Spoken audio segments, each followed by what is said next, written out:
You ever wonder why chemistry labs can be so colorful? Well, it's not just for show. Like, why is this one blue but this other one is bright orange? What's really going on here?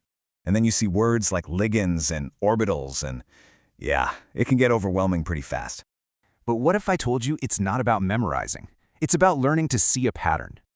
So let's stop seeing these complicated formulas and start seeing them as simple Lego blocks. I call this the Lego method. It's really just 4 simple steps to build pretty much anything. Okay, let's try one. First, you find your base block. Here, it's the iron atom in the center. Next, we just snap on the other pieces.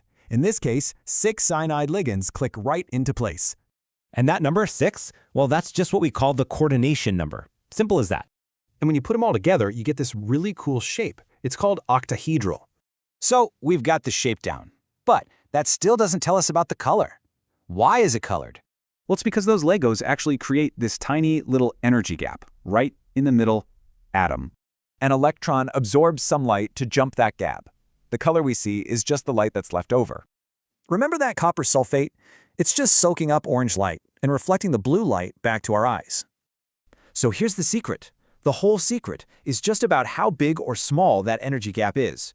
A small gap reflects high-energy colors, like blue.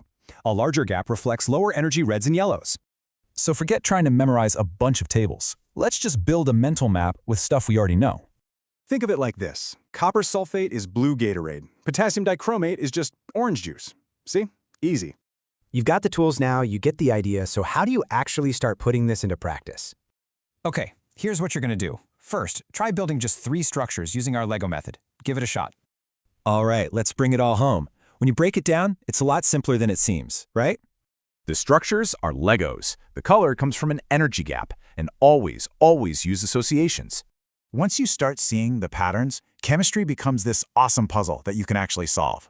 So it makes you wonder, what other patterns are just sitting there waiting for us to find them?